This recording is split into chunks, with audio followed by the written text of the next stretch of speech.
Enfin, nous avons reçu le matériel Montessori que nous avons acheté avec l'argent de nos généreux donateurs. Ça, c'est les cylindres de couleur. Les cylindres verts varient en hauteur et en diamètre. Le plus large est le plus bas et le plus étroit est le plus haut. La hauteur et le diamètre des cylindres jaunes varient dans le même sens. Les cylindres rouges, eux, ont tous la même hauteur. C'est seulement leur diamètre qui varie. Et les cylindres bleus ont tous le même diamètre. C'est seulement leur hauteur qui varie. Nous avons mis à disposition des modèles afin que les enfants apprennent en autonomie à faire des gradations. Avec 30 enfants dans la classe qui ne connaissent pas bien encore notre fonctionnement, nous ne pouvons pas autoriser la manipulation seulement à ceux qui ont reçu une présentation individuelle du matériel, comme on le fait dans les classes Montessori. Ces modèles les aideront à faire des gradations après une brève présentation en regroupement.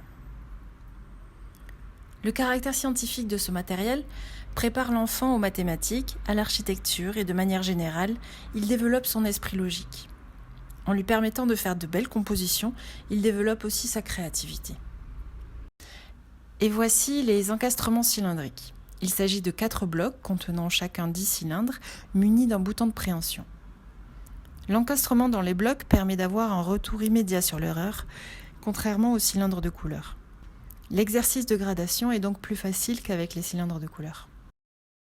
L'intérêt de ce matériel est aussi de développer la motricité fine en faisant travailler la pince pouce-index majeur qu'on utilise pour l'écriture. Dans le premier bloc, les cylindres se distinguent uniquement par le rayon qui varie. Dans le deuxième bloc, les cylindres se distinguent par le rayon et la hauteur qui varient dans le même sens. Dans le troisième bloc, les cylindres se distinguent par le rayon et la hauteur qui varient tous deux en sens inverse. Dans le quatrième bloc, les cylindres se distinguent uniquement par la hauteur qui varie, le diamètre restant constant.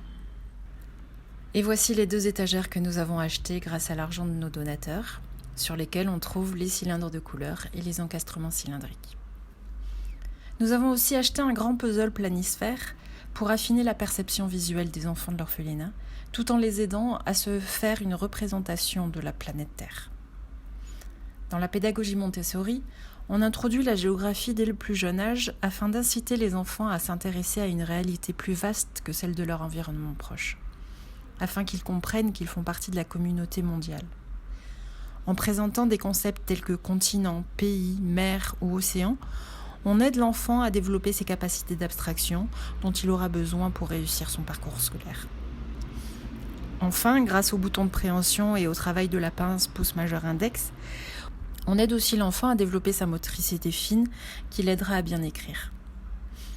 Nous avons aussi acheté le puzzle du continent africain pour que les enfants travaillent sur un puzzle difficile et pour qu'ils apprennent à situer le Maroc et les pays voisins sur une carte. Dans la classe, les puzzles sont à côté du coin lecture. Nous avons hâte de voir les enfants utiliser ce beau matériel. Merci, chers tipeurs. À bientôt.